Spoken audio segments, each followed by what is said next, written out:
नमस्कार, मैं हूं रिया किस्पुट्टा और आप देख रहे हैं लाइव लगातार। क्लस्टर सिस्टम को लेकर आए दिन छात्र सड़कों पर नजर आ रहे हैं और आज बता दें कि चाणक्य के बाहर आयशा प्रदर्शन कर रही है। आइए क्या कुछ मामला है हम जानने की कोशिश करते हैं। क्लस्टर सिस्टम को लेकर आए दिन जो है आप लोग हल्ला बोल रहे हैं, चाहे वो कॉलेज के बाहर हो, चाहे वो रांची यूनिवर्सिटी के बाहर हो। क्या लगता है कि समझ में आ रहा है कि क्लस्टर सिस्टम क्या है बच्चों को, या फिर जो है जो टीचर है वो नहीं समझ पा रहे, अधिकारी नहीं समझ पा रहे हैं?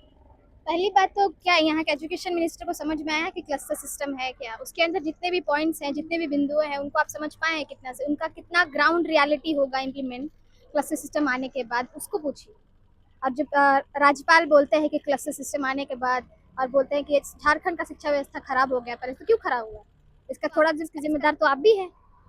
उनको तो सोचना चाहिए कि किस तरीके से यहाँ रिफॉर्म करिए एजुकेशन सिस्टम को कि बेहतर हो, यहाँ के छात्र पढ़ाई कर पाए, हायर एजुकेशन के लिए दूसरे स्टेट ना जाना पड़े। और रहा बात क्लस्टर सिस्टम का, क्लस्टर सिस्टम का विरोध तो 1 महीने से चल रहा है।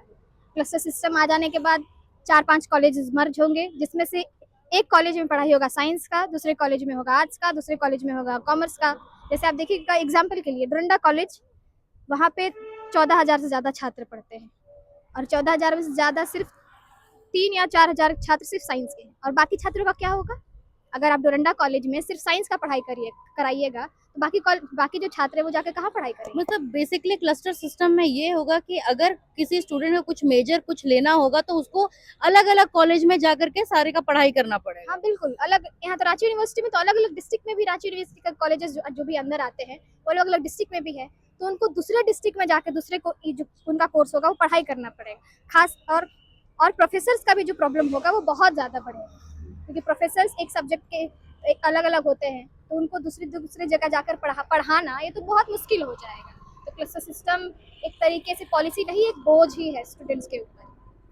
तो क्या लगता है कि आज आप लोग चाणक्य के बाहर है तो कुछ होगा, इससे किसी को फर्क पड़ेगा? क्योंकि राज्यपाल भी यहाँ आए हुए थे।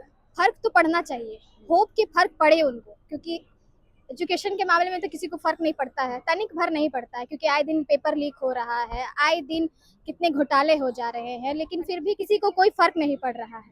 तो आप देखिए कि एजुकेशन के मामले में झारखंड हो या फिर अलग स्टेट हो या सेंट्रल हो, वो बात नहीं कर रही। वो बोल दे रही है कि आप या तो कॉकरोच है या तो पैरासाइट्स।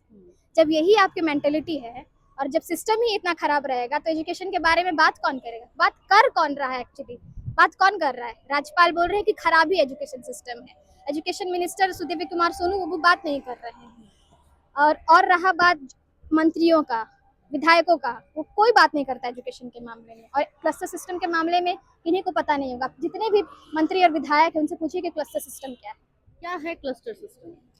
क्लस्टर सिस्टम है कि कॉलेज को एक एक संकाय में बांटने की, अलग अलग संकाय में, आर्ट्स साइंस कॉमर्स संकाय में। जैसे जैसे हम पहले देखते थे कि एक यूनिवर्सिटी के अंतर्गत अलग अलग स्कूल्स या डिपार्टमेंट्स बनाए जाते हैं, school of mass communication, school of legal studies, school of social sciences. इसी तरह से यहाँ पे कॉलेज को क्लस्टर सिस्टम में बांट रहा है कि उस टाइप में डिवाइड करेगा कि आप जहाँ पे एक एक खास संख्या की विषय की पढ़ाई पढ़ सकते हैं। क्लस्टर सिस्टम का प्रॉब्लम सिर्फ रांची में है, झारखंड में है, या फिर से बाहर भी है? देखिए, क्लस्टर सिस्टम जो है झारखंड के जितने भी विश्वविद्यालय हैं, सभी विश्वविद्यालयों को ये दिशा निर्देश दिया गया है उच्च एवं तकनीकी शिक्षा विभाग के माध्यम से कि आप क्लस्टर सिस्टम को सभी जितने भी उनके कंस्टिट्यूएंट कॉलेज है सब पर आप थोपिए, या इसको थोपना ही कहेंगे कि जिस तरह से स्ट्रिक्टली कहा गया है कि आप 2026 नए सत्र में लागू कीजिए। आप बिना सोचे समझे जो इस तरह से कर रहे हैं उनको हम थोपना ही कहेंगे।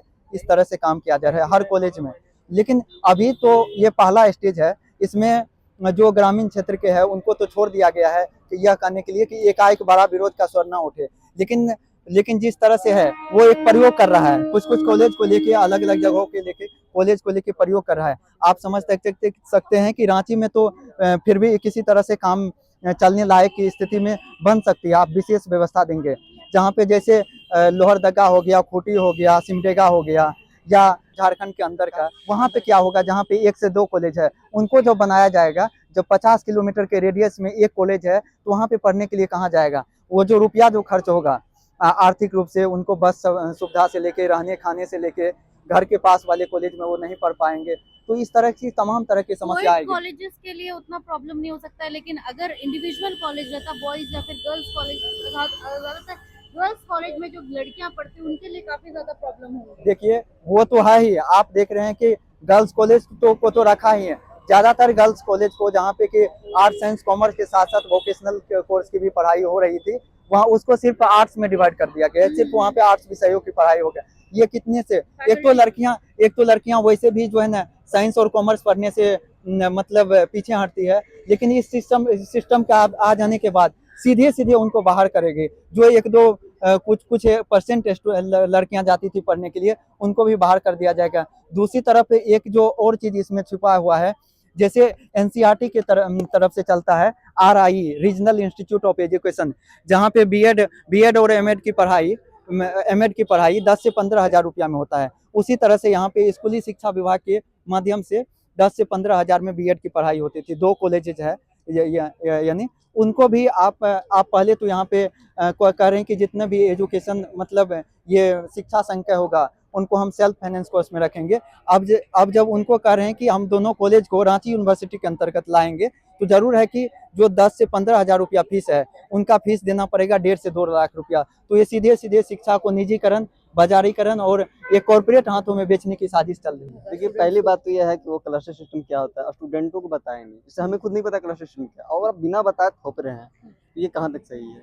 आप स्टूडेंटों को बताइए ना, वो देखे कि क्या गलत है क्या सही, हमारे लिए कितना फायदा है नुकसान है, वो उसको जज वो करे कि मतलब उसके बाद आप थोपिए। स्टूडेंटों को अगर ज़्यादा लगेगा कि हाँ ये हमारे लिए सिस्टम सही है, तब उसके बाद थोपिए। आप बिना बताए बिना समझाए उसको आप थोप रही, कहाँ तक सही है? आप स्टूडेंटों से बात कीजिए ना क्लस्टर सिस्टम होता क्या, क्लस्टर सिस्टम के हम मतलब इससे आपको फायदा क्या है? अब बिना बताए वो थोप रही है तो सही नहीं है। तो देखा आपने कि छात्रों का क्या कहना है क्लस्टर सिस्टम को लेकर के। अब आगे दिन देखना ये है कि क्लस्टर सिस्टम को लेकर के क्या कुछ फैसले आते हैं। ऐसी खबरों पर बने रहिए लाइव लगातार। धन्यवाद। लाइव लगातार के वीडियो को लाइक करें, सब्सक्राइब करें और बेल आइकन को दबाना न भूलें।